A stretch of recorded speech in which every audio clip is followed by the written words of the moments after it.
Kali ini saya akan menjelaskan mengenai ekosistem Bitcoin gitu.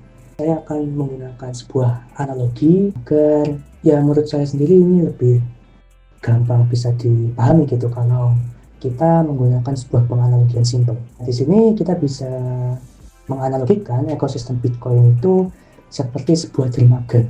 Ya seperti yang ada di contoh ini gitu. Nah, di sini di dermaga ini ada beberapa variabel yang perlu diperhatikan gitu. Yang pertama ada node atau komputer satu, kemudian di sini ada kapal-kapal. Tiap kapalnya itu mewakili tiap node atau tiap komputer yang tergabung pada jaringan blockchain Bitcoin gitu. Di sini ada kapal satu yaitu komputer satu, di sini ada komputer dua, di sini komputer 3, komputer 4, dan masih banyak lagi gitu. Nah, kalau di real life, node atau komputernya yang gabung ke dalam jaringan itu udah ribuan, mungkin udah belasan atau mungkin puluhan ribu gitu. Jadi ada banyak sekali.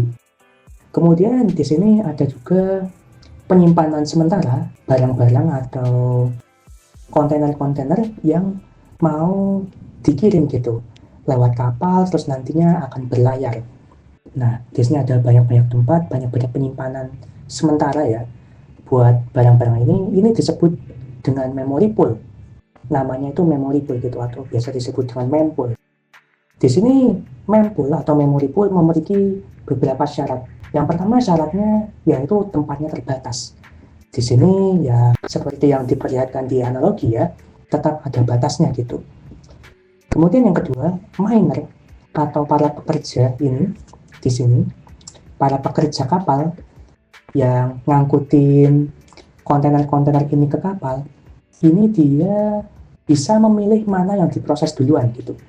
Jadi para miner terserah mau memproses yang depan sini dulu boleh, mau yang sini dulu boleh, mau yang sini dulu pun juga boleh.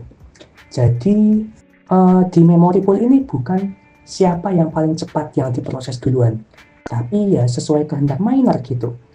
Jadi kalau misal di belakang sini fee atau bayaran yang didapatkan oleh para miners itu lebih banyak, maka miners akan cenderung memproses yang dia diberi lebih banyak gitu, dia diberi fee lebih banyak. Kemudian baru yang depan sini mungkin yang dikasih fee-nya kecil gitu, padahal belum tentu juga yang sini duluan. Bisa aja yang ngasih fee itu antrinya belakang, tapi karena ngasih fee-nya lebih besar diproses duluan. Nah, miner kecenderungannya memang kayak gitu. Dan sistem ini memang bekerjanya kapitalis gitu, yang mana kamu ngasih lebih ke miner ya maka didahulukan atau diprioritaskan. Nah, kemudian syarat ketiga, kalau 2 minggu masih nggak diproses akan dikembalikan ke asalnya. Jadi kalau misal padat banget gitu ya, di sini kontainernya banyak banget, padat banget, dan misal kesimpan gitu, ketumpuk 2 minggu nggak diproses-proses karena mungkin trafficnya terlalu panjang atau fee-nya kekecilan, jadi nggak diprioritaskan. Nah, itu kalau misal 2 minggu masih dianggurin, dia bakal dikembalikan gitu ke asalnya. Jadi dalam konteks ini bukan dibuang terus jadi rugi yang punya kontainer, tapi tetap dikembalikan ke tempat asalnya.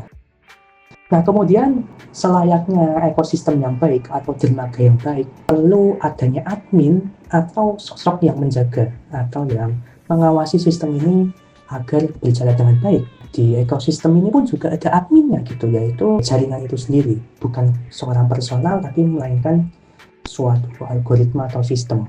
Admin di sini punya lumayan banyak syarat gitu. Di sini mungkin ada yang terlewat, tapi ini yang menurut saya secara umum syaratnya ada 6 gitu. Nah, yang pertama, di sini hanya boleh ada satu kapal yang berlayar tiap 10 menit. Jadi di sini ada satu kapal yang berlayar dan lainnya seluruh dermaga ini nggak boleh ada kapal yang berlayar gitu. Jadi dalam satu waktu itu hanya boleh satu kapal doang yang berlayar, dan jarak waktu antara satu kapal dan kapal lainnya itu 10 menit. Jadi tiap 10 menit baru boleh kapal itu berlayar, dan itu pun cuma satu doang gitu. Kemudian syarat yang kedua, nah di sini yang boleh berlayar adalah hanya yang sudah mendata barang dengan lengkap dan menemukan kode unik atau yang disebut dengan hash gitu. Tiap kapal-kapal atau tiap komputer yang ada di sini kan punya awak kapal. Nah, awak kapalnya itu disebut dengan miner. Nah, di sini setelah para miners itu masukin kontainer-kontainer yang ada itu ke dalam kapal mereka masing-masing ya, tentu aja mereka harus mendata. Mereka harus mendata barang. Setelah mendata barang dengan lengkap dan teliti, mereka harus menemukan kode unik. Di sini kode uniknya itu bergantung dengan data berdasarkan barang yang udah didata gitu. Jadi semisal ada satu data atau satu barang aja yang belum kedata, maka kode uniknya atau hash-nya itu nggak akan ketemu. Jadi di sini memang mendata barangnya tuh harus teliti, semuanya harus didata, dan kemudian output dari pendataan itu dia bakal dapat kode uniknya atau biasa disebut dengan hash. Setelah mendata barang, di sini kan harus menemukan kode unik.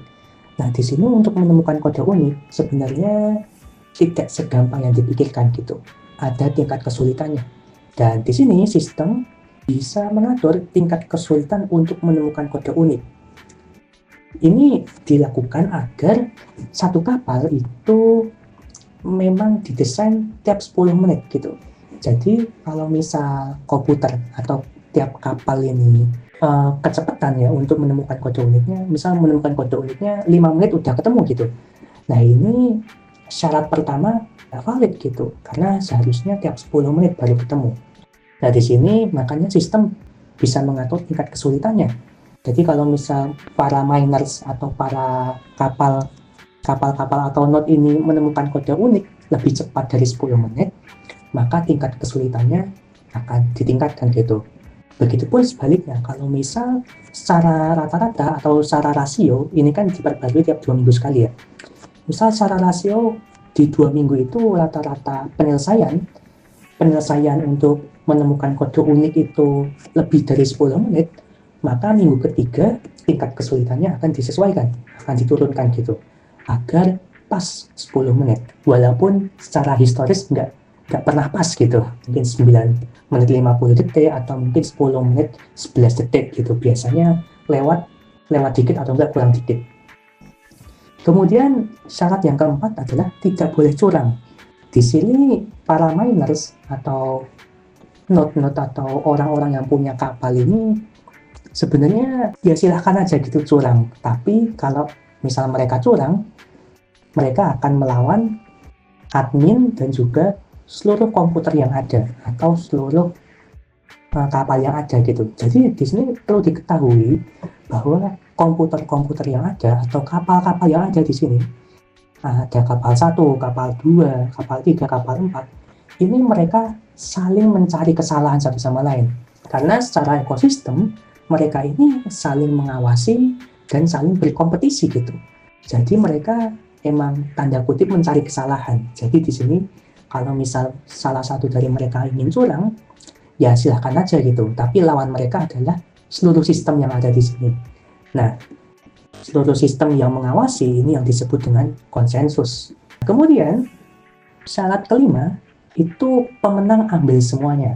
Jadi tadi seperti yang udah saya bilang, bahwa tiap kapal yang ada di satu dermaga besar ini itu saling berkompetisi, dan hanya satu kapal saja yang memenangkan kompetisinya, atau hanya satu kapal saja yang boleh berlayar.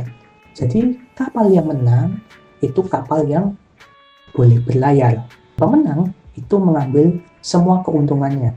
Jadi di sini dalam konteks gambar ini pemenangnya adalah kapal 1 atau node komputer 1.